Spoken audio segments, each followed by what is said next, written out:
Yo la team, j'espère que vous allez bien, que vous passez une excellente journée. Ça y est, on se retrouve pour une toute nouvelle vidéo de paris sportifs et surtout une nouvelle semaine forcément focus en ce début de semaine sur les matchs du milieu de semaine avec mardi et mercredi les finales de qualification pour la Ligue des Champions. Juste avant ça, si toi aussi tu aimes les paris sportifs, n'oublie pas le petit like, ça donne de la force pour enchaîner dans cette nouvelle saison. Tu l'as vu la semaine passée, on va spammer énormément de vidéos et je t'invite également à rejoindre mon canal Telegram. Tu le vois juste à côté, Lille, Slavia Prague. Ça va être en exclu sur mon groupe public. On a fait un très bon week-end. Alors ok, hier on s'est loupé dans le match du Real Madrid contre Mallorca. Mais mis à part ça, on valide le but de Plavidis contre Casapia de la part de Benfica. Et c'est surtout sur le match entre Marseille et Brest où on s'est littéralement gavé. On valide les deux conseils, on valide une cote à 10. Et on passe à un penalty de valider une cote à 15 avec Greenwood et Del Castillo buteur. Tu l'auras compris. Si tu veux encore plus d'avis tout au long de l'année, c'est sur Telegram que ça se passe. Donc rejoins-nous. Le lien, je te le mets en commentaire épinglé. On commence tout de suite cette vidéo par Bodo Glimt qui reçoit l'étoile rouge de Belgrade. Pour l'instant, tout se passe plutôt bien pour Bodo, premier de son championnat et qui a passé 2 tours plutôt tranquilles, que ce soit contre RFS ou Jagiellona.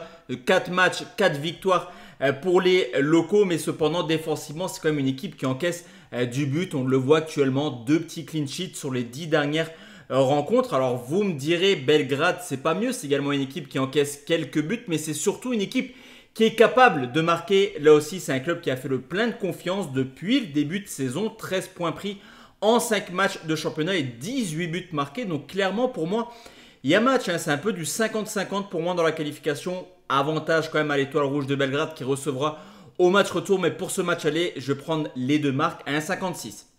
Zagreb qui affronte Karabag. Énorme surprise de la part de Karabag qui, après avoir perdu 2 buts à 1 lors du match aller contre Ludogorets, est passé, partir, mettre un score. Il n'y a pas d'autre mot. 7 buts à 2 du côté de Ludogorets après prolongation. Alors, ce n'est pas forcément une surprise. On avait parlé de cette équipe de Karabag qui l'an passé avait gagné à Braga, qui avait également posé des gros problèmes à Leverkusen. Il menait 2 buts à 1 à quelques minutes de la fin. Donc, c'est quand même une équipe de Karabag qui a la possibilité de venir se qualifier. Cependant, le déplacement à Zagreb, il ne va vraiment pas être évident. On le sait, c'est une équipe qui est très coriace à domicile et qui l'an passé s'était déjà fait éliminer en qualification de Ligue des Champions et de Ligue Europa. Donc une équipe qui a surtout l'expérience de ce genre de match. Pour moi, Karabag est capable sur la double confrontation de se qualifier. Par contre, le déplacement, il me paraît un peu périlleux tout de même.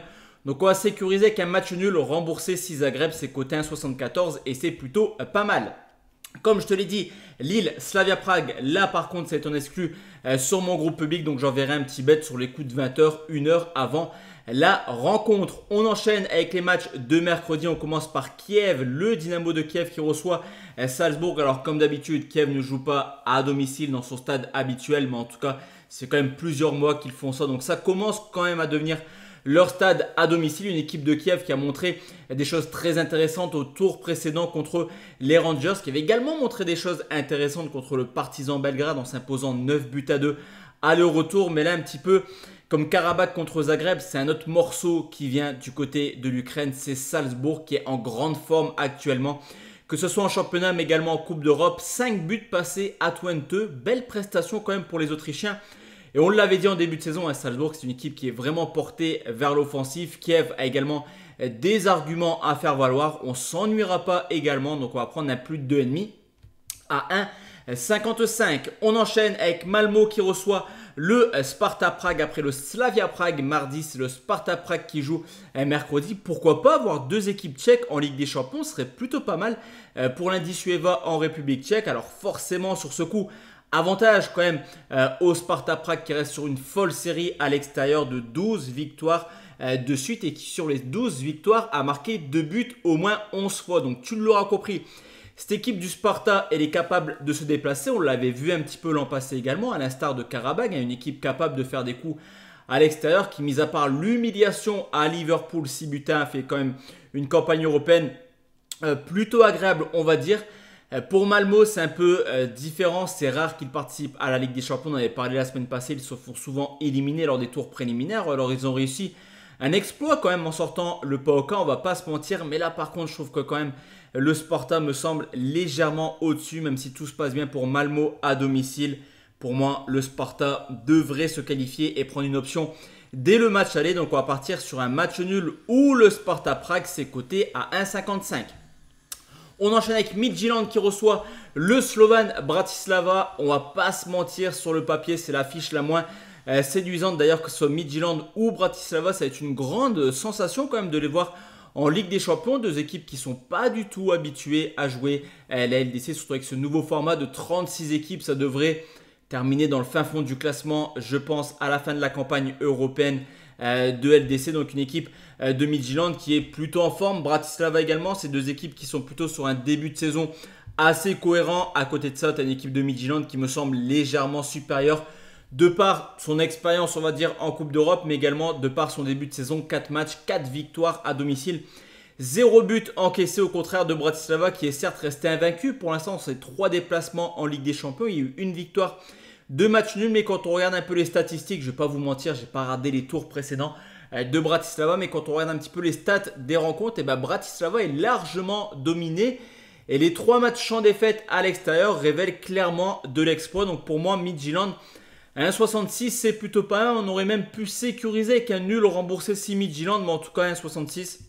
Je trouve que la cote est plutôt pas mal, surtout vu ce que Bratislava propose à l'extérieur cette année. Et enfin, on va terminer cette vidéo avec les Young Boys de Berne contre Galatasaray, une équipe des Young Boys de Berne qui certes reste sur une large victoire 10-0 en Coupe de Suisse, mais c'était contre une équipe amateur en championnat. C'est une catastrophe, il n'y a pas d'autre mot. 2 points pris en 5 matchs, c'est assez inhabituel on va dire pour les Suisses, et surtout défensivement 13 buts encaissés, donc une moyenne de quasiment 3 buts par match encaissé en championnat en ce début de saison. Surtout qu'on le sait, Galatasaray c'est une équipe portée vers l'avant qui a encore une fois du talent offensif. On ne va pas tous les citer, forcément tu as déjà Mauro Icardi, mais en tout cas une équipe de Galatasaray qui est capable de marquer n'importe où. Mais également une équipe turque qui en ce début de saison galère un petit peu.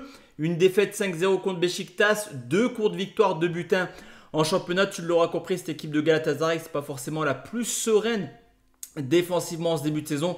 Et pour moi, les Young Boys ont quand même l'occasion, mais un petit peu de changer le cours de leur saison, car en cas d'élimination, et avec 10 points de retard sur le leader, ça sentirait déjà une saison très compliquée pour le champion en titre en Suisse. Donc là aussi, on va prendre les deux marques. 1,60, ça me paraît plutôt cohérent. Donc voici la team, mes avis concernant les finales de Ligue des Champions. Donc sur les 7 affiches, il y a 7 clubs qui vont être qualifiés pour les phases de poule de Ligue des Champions, en tout cas la phase de championnat, et on connaîtra les 36 équipes qui participeront à la Ligue des Champions. De notre côté, on se retrouve très bientôt sur YouTube, forcément dès demain, où on va enchaîner avec déjà la prochaine journée de championnat. Italie, Allemagne, Portugal, Hongrie, peu importe le championnat, on va tout analyser cette semaine. Très bonne journée à tous et à toutes, à demain sur les coups de 17 h.